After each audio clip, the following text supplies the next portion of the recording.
આજે આપણે કોઈ રાજકીય ચર્ચા વિચારણામાં નથી પડવાના. આપણે સીધા જ જમીન પર ઉતરીશું. એક મત વિસ્તારની વાત કરીશું, ધારી.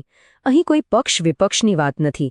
અહીં વાત છે માત્ર ડેટાની, આંકડાઓની, અને એ સમજવાની કે હકીકતમાં જમીન પર ચાલી શું રહ્યું છે. તો આ ધારી છે ક્યાં? ગુજરાતમાં સૌરાષ્ટ્ર. અને ત્યાં અમરેલી જિલ્લો.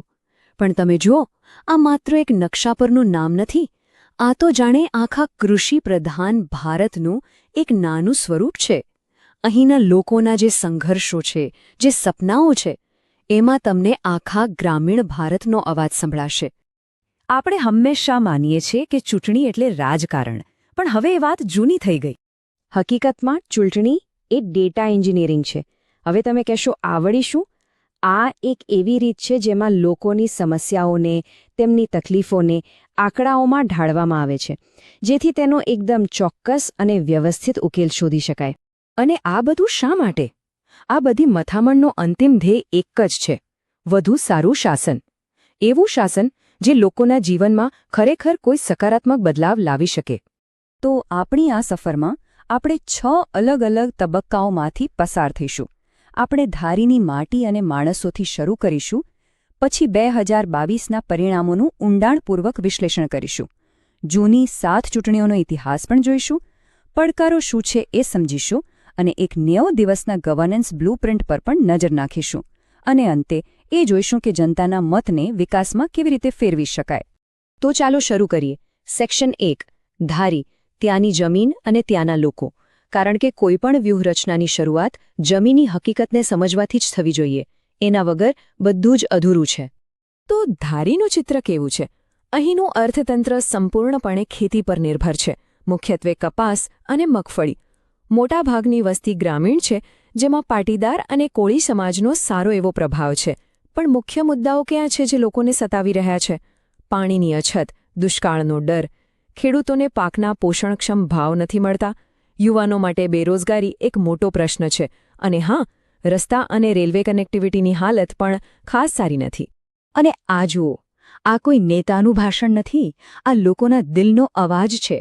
સીધું અને સ્પષ્ટ કહે છે કે અમરેલીના ખેડૂત મતદારોને લાગે છે કે એમએસપી અને લોનની નીતિઓમાં તેમની સાથે છેતરપિંડી થઈ છે. આ વાક્યમાં આખા વિસ્તારની પીડા સમાયેલી છે. આ હીટમેપ જુઓ, એ આખી વાતને વધુ સ્પષ્ટ કરી દેશે. ખેડૂતોની લોન, પાક વીમો, સિંચાઈ માટે પાણી, આ બધા મુદ્દાઓની તીવ્રતા હાઈ, એટલે કે ખૂબ જ વધારે છે. મતલબ કે આ માત્ર સામાન્ય ફરિયાદો નથી, આ એવા મુદ્દા છે જે લોકોના જીવનને સીધી અસર કરી રહ્યા છે, દરરોજ. ચાલો, હવે લોકોની લાગણીઓ અને સમસ્યાઓથી આગળ વધીને સીધા આંકડા પર આવીએ. 2022માં જે જનાદેશ આવ્યો, એની પાછળનું ગણિત શું કહે છે? ચાલો, એનું ફોરેન્સિક એનાલિસિસ કરીએ. સૌથી પહેલો અને સૌથી ચોંકાવનારો આંકડો 53.4%. આ છે 2022નું મતદાન. આટલો બધો ઘટાડો આ શું બતાવે છે? આ મતદારોની નિરાશાનો, એમની ઉદાસીનતાનો સ્પષ્ટ સંકેત છે. હવે બીજો આંકડો જુઓ, 39%. જે ઉમેદવાર જીત્યા તેમને મળેલા મત આટલા હતા. મતલબ કે મતદાન કરનારા 60%થી વધુ લોકોએ તેમને મત નથી આપ્યો. આ સ્પષ્ટપણે બહુમતી વગરની જીત કહેવાય. અને તેની સામે જે મુખ્ય વિપક્ષી ઉમેદવાર હતા, તેમને મળ્યા માત્ર 15.1% મત. આ આંકડો જ બતાવે છે કે હાર-જીતનું અંતર કેટલું મોટું હતું. એટલે કે પડકાર કેટલો મોટો છે? લગભગ 28,500 મતનો. આ કોઈ નાની સૂની વાત નથી. આટલા મોટા ગેપને ભરવો એ એક પહાડ ચડવા બરાબર છે. આખું ડેશબોર્ડ હવે આપણી સામે છે. ભાજપને મળ્યા લગભગ 46,500 મત. પણ અહીં જરા અટકો. આમ આદમી પાર્ટીને જુઓ, લગભગ 37,700 મત. આ આંકડાઓ જાતે જ વાર્તા કહી રહ્યા છે. વિપક્ષી મતોનું એટલું ભયંકર વિભાજન થયું કે આખું પરિણામ જ પલટાઈ ગયું. તો શું આ 2022નું પરિણામ કોઈ એકાએક બનેલી ઘટના હતી? બિલકુલ નહીં. ચાલો જરા પાછળ જઈએ અને છેલ્લી 7 ચૂંટણીઓનો ઇતિહાસ જોઈએ. એનાથી આપણને મતદારોના મિજાજની પેટર્ન સમજાશે. આ ટાઈમલાઈન બહુ રસપ્રદ છે. જુઓ, 95માં કોંગ્રેસ, પછી લગભગ 10 વર્ષ ભાજપ, 2012માં એક નવો પક્ષ જીપીપી આવીને ઉથલપાથલ મચાવે છે, 2017માં પાછી કોંગ્રેસ જીતે છે અને 2022માં ફરી ભાજપ. આ શું બતાવે છે? સ્પષ્ટ છે, ધારી કોઈનો ગઢ નથી. અહીંના મતદારો બદલાવ લાવતા જરાય ખચકાતા નથી. આ 12 ચાર્ટ આખા વિશ્લેષણનો સાર છે. ધ્યાનથી જુઓ. 2017માં શું હતું? ભાજપ વિરોધી લગભગ બધા મત કોંગ્રેસને મળ્યા હતા, લગભગ 52%. પણ 2022માં શું થયું? એ જ વિરોધી મત આમ આદમી પાર્ટી અને કોંગ્રેસ વચ્ચે વહેંચાઈ ગયા. જો તમે બંનેના મત ભેગા કરો તો એ 46%થી પણ વધારે થાય છે, જે જીતેલા ઉમેદવાર કરતાં પણ વધુ છે. ખેલ અહીં જ બગડ્યો. વિરોધ એક ન રહી શક્યો. આ બધું આપણને એક ખૂબ જ ગંભીર સવાલ પર લાવીને મૂકી દે છે. એવું તો શું બન્યું કે 2012માં જ્યાં 67% જેવું જબરદસ્ત મતદાન થયું હતું, એ જ મતવિસ્તારમાં 2022માં આટલી બધી નિરસતા? શું લોકોનો સિસ્ટમ પરથી ભરોસો ઉઠી રહ્યો છે? ચાલો હવે આપણે આ પડકારના મૂળ સુધી જઈએ. જે થયું એ કેમ થયું, એના કારણો શું હતા? પણ આ વિશ્લેષણ કરીએ એ પહેલાં એક વાત યાદ રાખવી ખૂબ જ જરૂરી છે. લોકશાહીમાં દરેક વ્યક્તિનું ગૌરવ અને સન્માન જળવાવું જોઈએ અને આપણી વાતચીત, આપણી ટીકા હંમેશા જવાબદારીપૂર્વકની હોવી જોઈએ. આ આપણા બંધારણના મૂળભૂત મૂલ્યો છે. આપણો હુમલો સિસ્ટમ પર હોવો જોઈએ, કોઈ વ્યક્તિ પર નહીં. ચૂંટણી માત્ર મુદ્દાઓ પર નથી લડાતી, સંગઠન પર પણ લડાઈ છે. એક તરફ કોંગ્રેસનું સ્થાનિક સંગઠન નબળું હતું, કેડર ઓછી હતી અને ઉમેદવાર પણ નવા હતા. બીજી બાજુ ભાજપ પાસે સત્તામાં હોવાનો ફાયદો હતો, એક મજબૂત સ્થાનિક ટીમ હતી અને રાષ્ટ્રીય નેતૃત્વનો ચહેરો પણ હતો. સ્પષ્ટ છે કે આ લડાઈ બરાબરીની નહોતી. આ ડોનટ ચાર્ટ એ જ વાતને ફરીથી એકદમ સ્પષ્ટ રીતે બતાવે છે. જીત મળી 39% મતથી, પણ લગભગ 47% મત એટલે કે જીતનાર કરતાં પણ વધુ મત વિપક્ષમાં વહેંચાયેલા પડ્યા હતા. આનો અર્થ એ કે લોકોમાં નારાજગી તો હતી, પણ એ નારાજગી એક દિશામાં વળવાને બદલે અલગ અલગ રસ્તે ફંટાઈ ગઈ. તો આખા વિશ્લેષણને આપણે 4 મુખ્ય મુદ્દામાં સમજી શકીએ છીએ. પહેલું, ધારીના મતદારો અસ્થિર છે, તેઓ કોઈ એક પક્ષ સાથે બંધાયેલા નથી. બીજું, મતદાનમાં જે ભારે ઘટાડો થયો એ લોકોની નિરાશા દર્શાવે છે. ત્રીજું, ત્રીજા પક્ષે આવીને વિરોધી મતોનું વિભાજન કરી નાખ્યું. અને ચોથું, અને સૌથી અગત્યનું, ખેડૂતોની સમસ્યાઓ જે હજુ પણ વણ ઉકેલાયેલી છે. સારું, તો સમસ્યાઓનું નિદાન તો થઈ ગયું, પણ હવે એના ઉપચારની વાત કરીએ. આ 5મો વિભાગ માત્ર ચૂંટણી જીતવાની રણનીતિ નથી, પણ લોકો સાથે તૂટેલો સેતુ ફરીથી કેવી રીતે બાંધવો એનો એક 90 દિવસનો નક્કર રોડમેપ છે. પહેલો તબક્કો છે પાયા મજબૂત કરવાનો. ચૂંટણીના 90 દિવસ પહેલાં આ સમય છે એક મજબૂત કોર ટીમ બનાવવાનો.